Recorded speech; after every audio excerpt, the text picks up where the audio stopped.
First ever factory outlet Mukunda Jewelries, Kukatpalli, Khammam, Kottapet, Somajigoda, Hanmakonda and Suchitra. అమ్మ నమస్కారం అమ్మ. నమస్తే. అమ్మ ముఖ్యంగా ఆడవాళ్ళు అన్నది ఈ రోజుల్లో మల్టీ టాస్కర్స్. ఏ పనన్నా కూడా చక్కబెట్టుకొని రాగలుగుతున్నారు. అన్నిట్లోని మేమున్నా అని చెప్పేసి అంటున్నారు.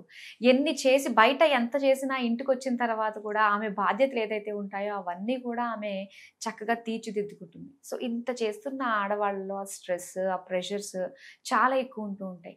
వాటిల్ని ఈవెన్ వర్కింగ్ ఉమెనే కాదు, ఇంట్లో ఉన్న ఆడవాళ్ళకు కూడా వాళ్ళకి జీతం ఇవ్వలేని పనాళ్ళనే వాళ్ళు ఉంటూ ఉంటారు వాళ్ళు. సో ఆ స్ట్రెస్ అనేది ఎవరికన్నా కూడా కామన్ గా ఉంటూ ఉంటుంది. దాన్ని ఎలా బ్యాలెన్స్ చేసుకోవాలి, దాన్ని ఎలా ఓవర్కమ్ చేసుకోవాలంటారు అసలు? ఇది ఆడవాళ్ళకి బేసిక్ గా అది ఒక దేవుడిచ్చిన వరం, ఇన్నిటినీ భరించగలిగిన శక్తి. నీకు ఉంటుంది చూడు, కార్యేషు దాసి కరణేషు మంత్రి భోజేషు మాత రూపేచ లక్ష్మి సేనేసు రంభ క్షమయా ధరిత్రి షట్కర్మయుక్త సహధర్మ పత్ని అన్నాడు. 6 లక్షణాలు అంటే ఈ 6, ఇంతకు మించి ఇంకేం లేవు. అన్నం పెట్టేటప్పుడు ఎవరికైనా సరే, తన తల్లి కాకపోయినా తన పిల్లలకు కాకపోయినా ఎవరికైనా అన్నం పెట్టేటప్పుడు తల్లిలాగా అన్నం పెట్టగలిగిన శక్తి, అంటే ఆ మనసు దేవుడు ఒక స్త్రీకి ఇచ్చాడు. ఇలా ఇందులో ఉన్న ప్రతి భోజేషు మాత క్షమయా ధరిత్రి అన్నట్టు లాస్ట్లో భూదేవికి ఉన్నంత ఓర్పు. ఇది భూదేవికి ఉన్నంత ఓర్పు ఎందుకన్నాడంటే ఎలాంటి క్లిష్ట పరిస్థితులు, భూకంపం వచ్చినా భరించలేక భూకంపం వస్తుందంటారు. అది నో డౌట్, అది టెక్టానిక్ ప్లేట్స్ మూమెంట్లో వచ్చే వేవ్స్ అవి భూకంపం అంటే. కానీ ఇక్కడ భూదేవి చూడు, మనం ఎంత డ్రైనేజ్, ఎంత పొల్యూషన్, ఎంత ఎండలు, ఎలాంటి క్లైమేటు, ఎంతమంది మనుషులు, ఎంత మనం వేసే రోడ్లు తవ్వి అన్నీ చేస్తాం, అన్నింటినీ భరిస్తుంది. భూదేవికి ఉన్నంత ఓర్పు ఉందంటారు ఎవరైనా ఆడవాళ్ళు ఎక్కువ ఓర్పు సహనంతో ఉంటాయి. ఇది ప్రకృతిగా ఇచ్చినటువంటి వరంగా వచ్చినటువంటి ఒక క్వాలిటీ ఆడవాళ్ళకి. అయితే నో డౌట్ ఎంతమంది ఇన్ని క్వాలిటీస్ కలిసి ఉన్నారు అన్నది, ఇన్ని ఉన్నాయి, ఇంతమంది ఎంతమంది చేస్తున్నారు. ఎక్కడో ఒక చోట కాస్త ఫెయిల్ అవ్వాల్సి వస్తుంది కాదు. మనం ముందు ఎపిసోడ్లో మాట్లాడుకున్నట్టు బాధ్యత అనేది వదిలేసుకుంటే, ఇది బేసిక్గా ఉన్న క్వాలిటీస్. యాక్చువల్లీ ఈ బేసిక్గా ఉన్న క్వాలిటీస్ని భరించగలిగిన శక్తి కూడా వాళ్ళకు ఉంది. అయితే కొంతమంది దాన్ని ఏంటంటే బాధ్యత వదిలేస్తే చాలా వదిలేసుకోవచ్చు, చాలా వాటిని తీసేసుకోవచ్చు, దేన్ని పెద్దగా పట్టించుకోవాల్సిన పరిస్థితి ఉండదు. సో ఈ పాయింట్లో నిజంగా అన్నీ భరించే వాళ్ళు చాలామంది ఉన్నారు. పాపం వాళ్ళ పరిస్థితి ఏంటి, వాళ్ళు ఎలా ప్రెషర్ తట్టుకోగలుగుతున్నారు అని. ఇప్పుడు అనుకోవచ్చు వీకెండ్స్లో బయటికి వెళ్ళొచ్చు అని, కానీ ఇల్లు అనేది ఒకటి ఉంటుంది కదా. ఇప్పుడు అదే వీకెండ్స్లో పిల్లలతో పాటు బయటకు వెళ్తే మళ్ళీ పిల్లల్ని అక్కడ కూడా భరించాలి కదా. అవునా? నో డౌట్ వీకెండ్ ఈస్ అది మైండ్ రిలాక్సేషన్ ఉంటుంది. అంటే రకరకాల రిలాక్సేషన్స్కి వెళ్ళొచ్చు.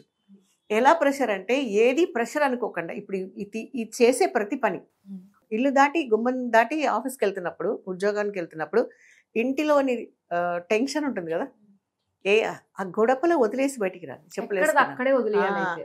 ఆఫీస్ నుంచి వచ్చిన తర్వాత మళ్ళీ ఆఫీస్ టెన్షన్ అంతా ఇంట్లో తీసుకెళ్ళద్దు.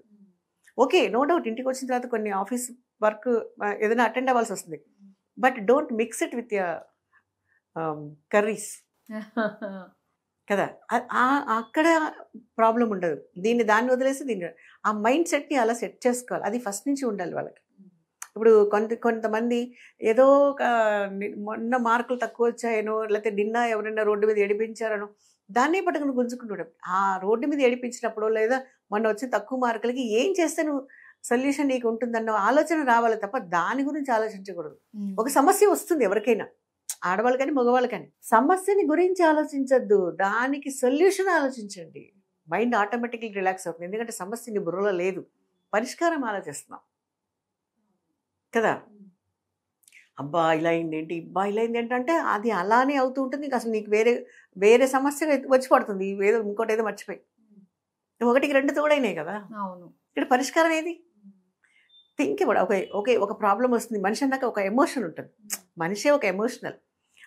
ప్రతి మనిషికి ఒక ఎమోషన్ ఉంటుంది. కొన్ని నిమిషాలు you be in that emotion, no doubt. దాన్ని కూడా బాధపడి, అది కూడా ఒక ఎంజాయ్మెంటే. ఆ బాధలో ఉండండి కొంచెం, కమ్అట్. ఓకే, వాట్ నెక్స్ట్, తర్వాత ఏం చేయాలి? Exactly, that's what. అందులో వద్దు, బయట తర్వాత ఏం చేయాలి. ఇప్పుడు చూడు, అంతకన్నా వేరే ఏదన్నా అంతకంటే సమస్య ఉండదు.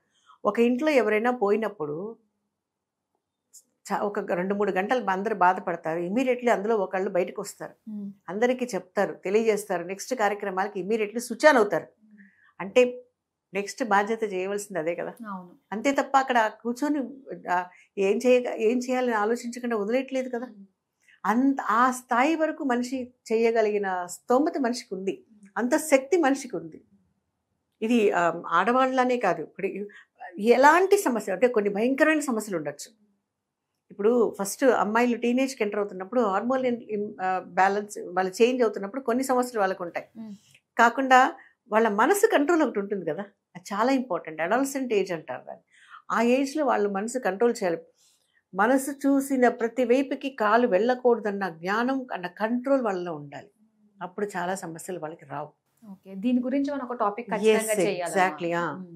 ఇప్పుడు నేను చాలా అందంగా ఉన్నాను అనే థాట్ ప్రతి మనిషికి ఉంటుంది.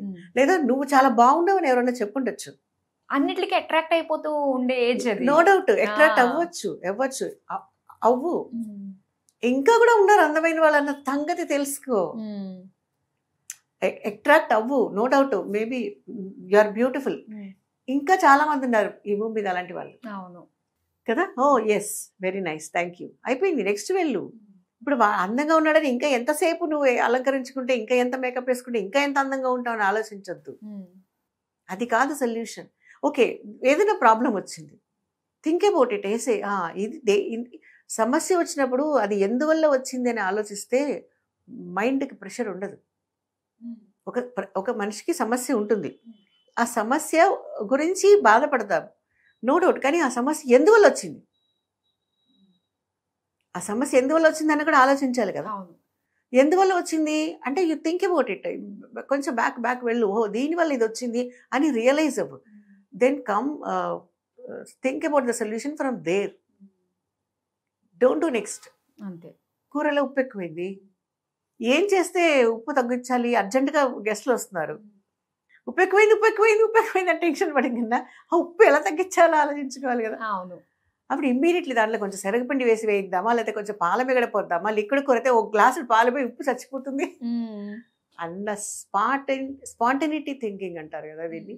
అది లేకపోతే మనిషి జీవితం మనుగడ సాగనే సాగదు. సమస్య గురించి ఆలోచిస్తే ఆ ప్రెషర్ దాంట్లోనే ఉంటుంది. ముఖ్యంగా ఆడవాళ్ళలోనే ఎక్కువ ఈ ఓవర్ థింకింగ్ అన్నది కూడా ఉంటుందని విన్నాను. అంటే వాళ్ళకి ఓవర్ ఎక్స్పెక్టేషన్స్ ఎక్కువ ఉంటాయి, దానివల్ల ఇది కూడా తిడతారేమో మళ్ళీ. వాళ్ళకి ఓవర్ ఎక్స్పెక్టేషన్స్ ఎక్కువ ఉంటాయి. అంటే అందరికీ కాదు, కొంతమందికి ఎక్స్పెక్టేషన్స్ ఎక్కువ ఉంటాయి. వాళ్ళ పిల్లల మార్కులు, వాళ్ళు కొనుక్కునే వస్తువు, వాళ్ళు ప్రదర్శించే వాళ్ళ దాన్ని ఏమంటారు, ఆర్భాటాలు, ఇవన్నీ వాళ్ళకి ఎక్కువ అనిపిస్తుంది. సో ఈ పాయింట్ ఆఫ్ వ్యూలో వాళ్ళు ఎక్కడంటే కాంప్రమైజ్ అవ్వకూడదు అనుకుంటూ ఉంటారు. కానీ కాంప్రమైజ్ అవ్వకపోతే, ఎక్కడ ఒక దాగానే మనం బ్రేక్ ఇచ్చుకోకపోతే ఎంతవరకు వెళ్ళగలం? అంతవరకు వెళ్ళటానికి మన స్తోమత ఏంటి, అసలు అవసరమా ముందు? ఓకే, మేబీ స్తోమత ఉండొచ్చు వాళ్ళకి, బట్ అంత వెళ్ళడం అవసరమా? ఇది చాలా ఇంపార్టెంట్ కదా. బంగారం ఖరీదైంది కానీ దాన్ని తినలేం కదా. గుప్పుడు అన్నమే ఆకలి తీరుస్తుంది.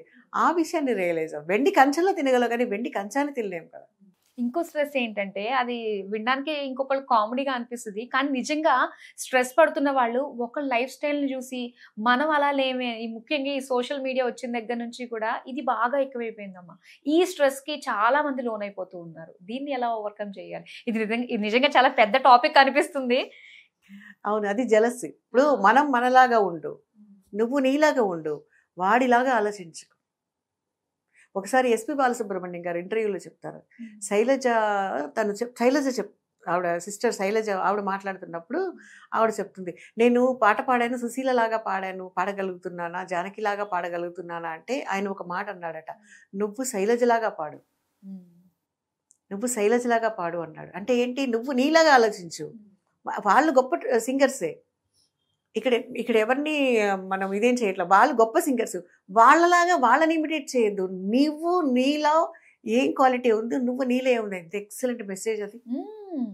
మనం మనలాగా ఆలోచించి మనమేం చేయగలం. ఇప్పుడు వాళ్ళేదో డాన్స్ చేశారని ఇప్పుడు నేను ఎలా డాన్స్ చేయగలను?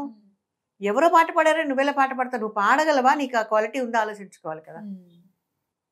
ఎవరు ఏ పని చేయగలరో ఆ పనే చేయగలగాలి. ఇప్పుడు వాట్ వాట్ వీఆర్ అన్నది ముందు అది రియలైజ్ అయితే అది అనవసరమైన స్ట్రెస్ చెప్పాలంటే. పులిని చూసి నక్క వాత పెట్టుకున్నంత మాత్రం నక్క పులి అవ్వదు కదా. ఇప్పుడు అవే కనిపిస్తున్నాయి ఎక్కువగా. అదే అదే. సో ఏదన్నా కూడా ఎక్కువగా అతిగా ఆలోచించద్దు, ఎక్కడదక్కడే మర్చిపోతే అంత హాయిగా ఇంకోటి ఉండదు అని చెప్పేసి మనం దీని సారాంశం అయితే అర్థమైంది. చాలా చక్కగా తెలియజేసినందుకు ధన్యవాదాలు. Thank you.